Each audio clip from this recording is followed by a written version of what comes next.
এই গৌতম রজনীরে আমার কিছু আপনাମାନଙ୍କ ପାଇଁ ଆଜିର ଅନୁଚିନ୍ତା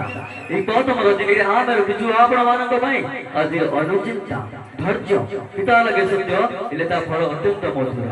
धैर्य पिता लगे सत्य ता फल अत्यंत मधुर। इस शुभरात्र में मेरा प्यारा प्यारा भाई और मेरे दोस्त सबसे पहले आप लोग को प्यार प्यार भरा नमस्कार करता हूँ और स्वागत करता हूँ और शुरू करने के लिए जा रहा हूँ मेरा पहला कार्यक्रम जिसका नाम है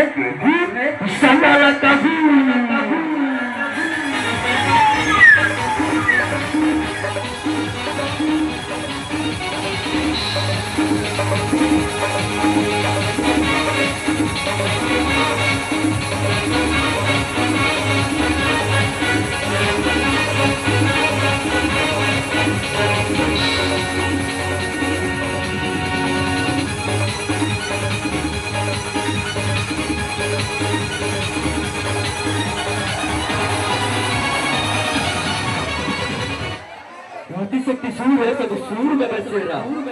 इति शक्ति सूर है सब सूर में बसे राम। रागी को सुने न रागिनी और रोग को मिले आराम। जो संगीत और नृत्य ये बहुत पुराना काल अनंत सृष्टि करिता है शौची संगीत ए विस्फोटक रंग मंचले जीवनटा को नाटक ए विस्फोटक रंग मंचले ए जीवनटा को नाटक आम सब तार कलाकार हेले आपण मन बसिथिबा हमर दर्शक बंधु माने आपण मनकर ताड़ी ए छोटिया छोटिया कलाकार मानकर भातर ताई आपण मनकर